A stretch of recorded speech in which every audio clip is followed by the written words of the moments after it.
Okay, so I'm finally ready to discuss Iron Maiden's upcoming 50th anniversary.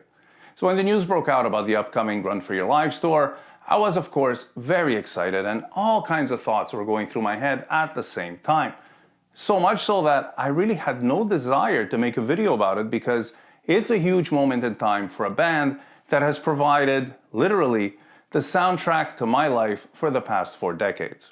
So this is something that I wanted to process thoroughly before talking about it, and since Licks of the Beast is not a reaction channel, I put it off until I had done so enough to have something hopefully interesting and insightful to share. So what I'm going to do with this video is I'll start by giving you my thoughts on the significance of this milestone and where I think things might go from here. And then I'll share with you my predictions for the set list, as well as my own personal wish list of songs that I'd like the band to consider including in the set. If this is your first time here, let me welcome you to Licks of the Beast.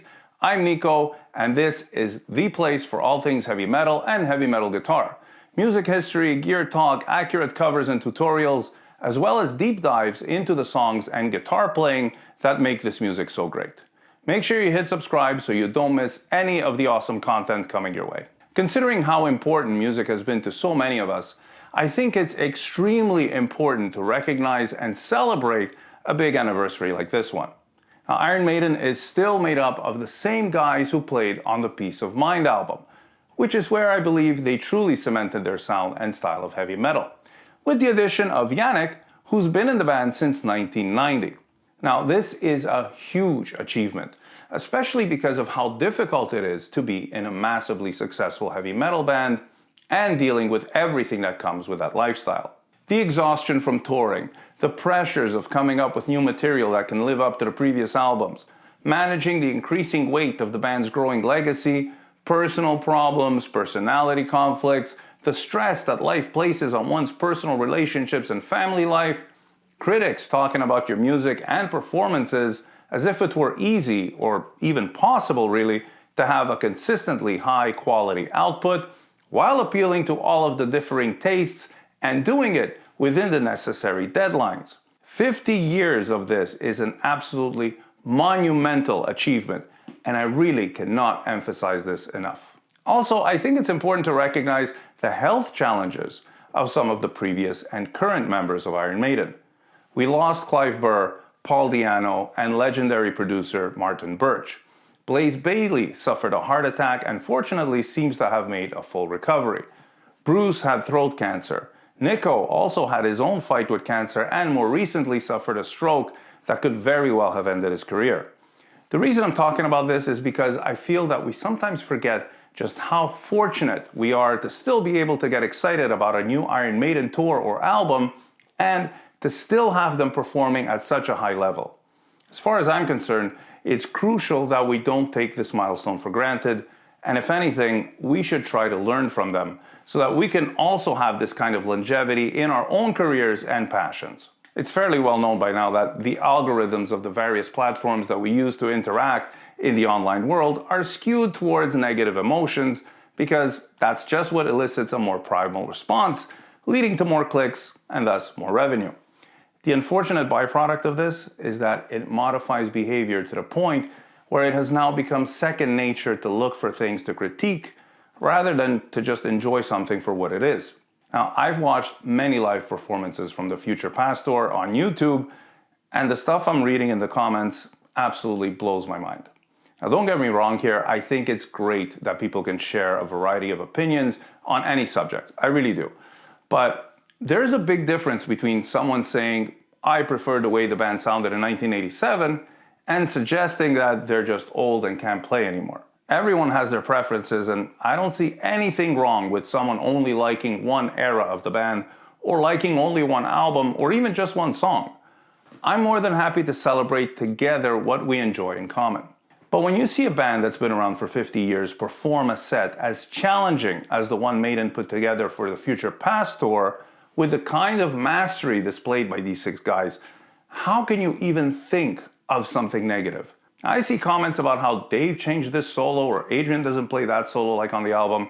They've been changing or modifying their solo since the early days and nobody had anything to say about it then.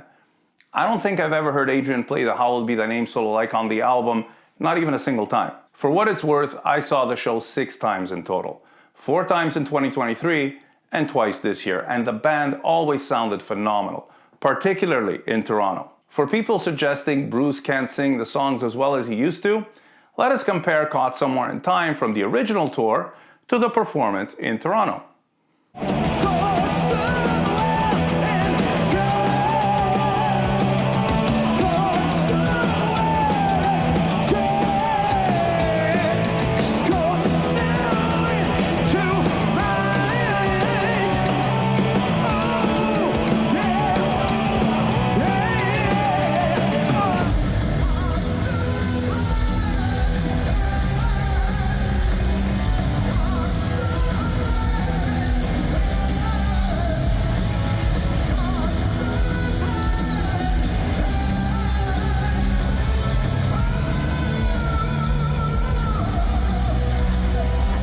Oh, and also,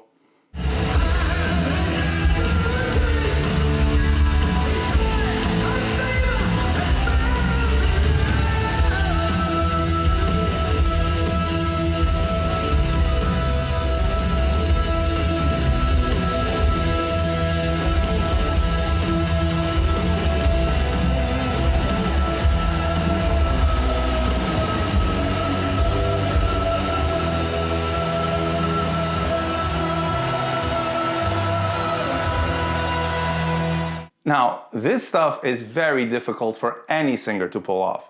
But the fact that Bruce Dickinson can do this at 66 years old on a world tour with a set list of this caliber, with all the mileage that this man has put on his vocal cords after countless grueling world tours, is nothing short of miraculous.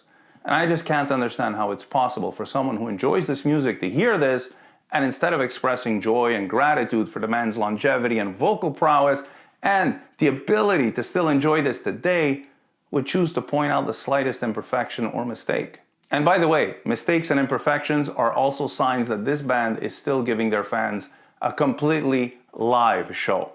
That's another thing that shouldn't ever be taken for granted. And one last thing before we move on to discussing the potential set list.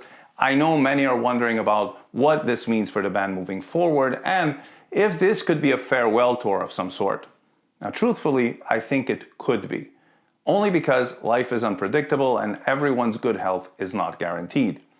But I don't think they're planning for it to be their last tour.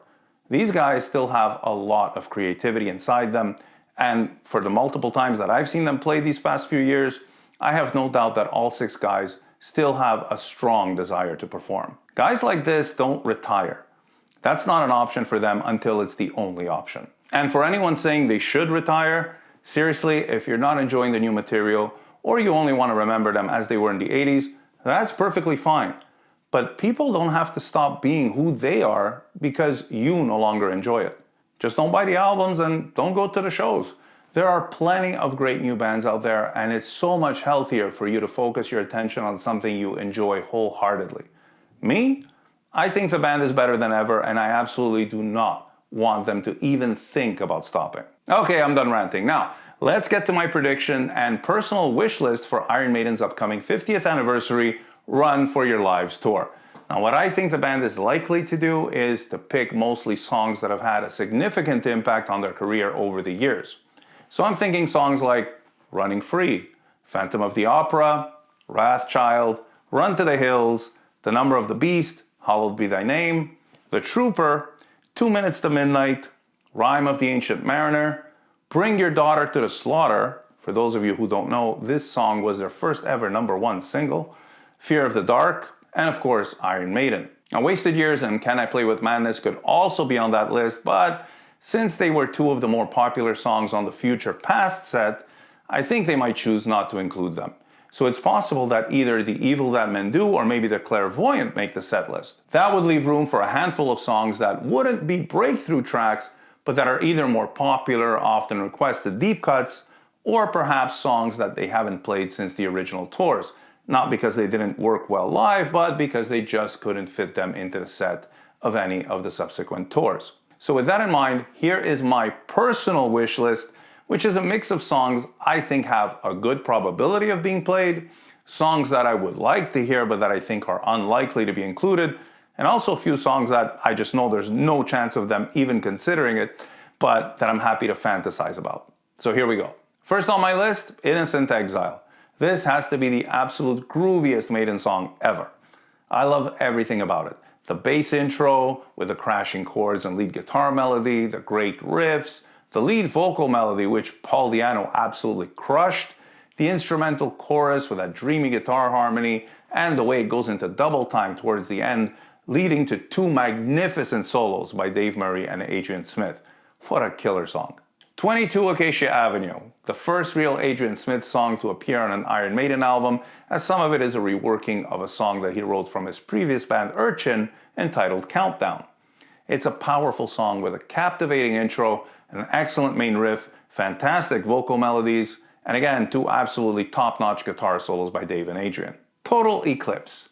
For a while, this song was somewhat of a hidden gem, known only to those who heard it as a B-side to the Run to the Hills single and to those who watched the 12 Wasted Years home video documentary that the band released in 1987.